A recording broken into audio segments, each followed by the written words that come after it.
And I was going to mention Gunther and McAfee, and you were right, but I didn't believe.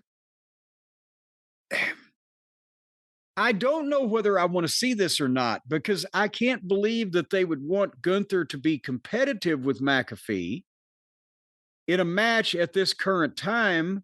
I thought they were giving Gunther some since he lost, the title at WrestleMania. Well, beat up the announcer, get suspended, take some time off.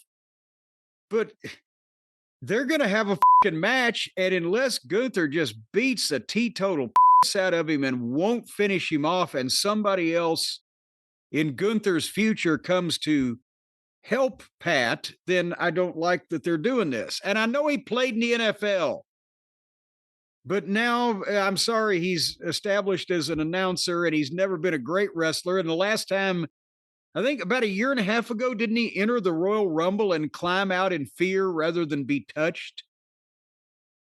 Remember that one? That was after his feud with Adam Cole in NXT. Remember that one?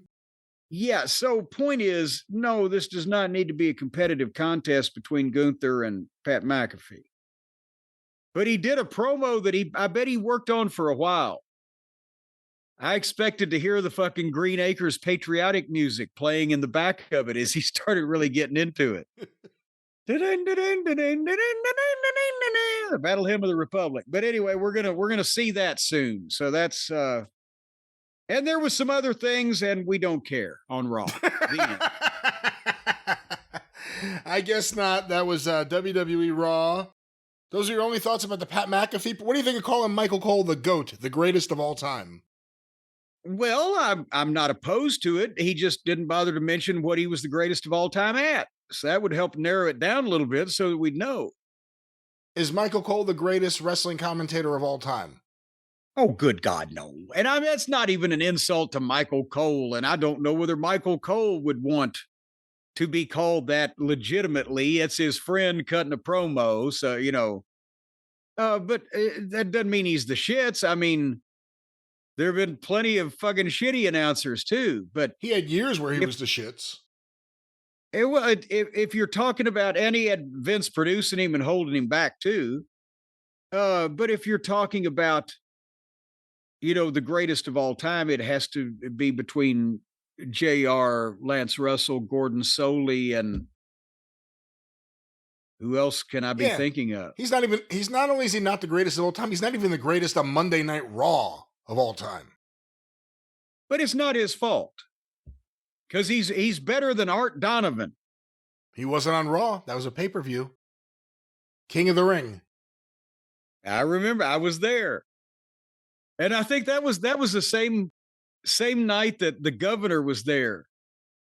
And his name was Governor Schaefer, but Lawler called him Governor Budweiser. Because Schaefer beer was, I don't know if they had it all over the place, but it was a famous discount beer down south that Norman Frederick Charles, the royal kangaroo, liked to drink. And Lawler called Governor Schaefer Governor Budweiser, and it caused an incident. So Gunther versus Pat McAfee is one of the top matches now, obviously, for this pay-per-view. Is that the issue?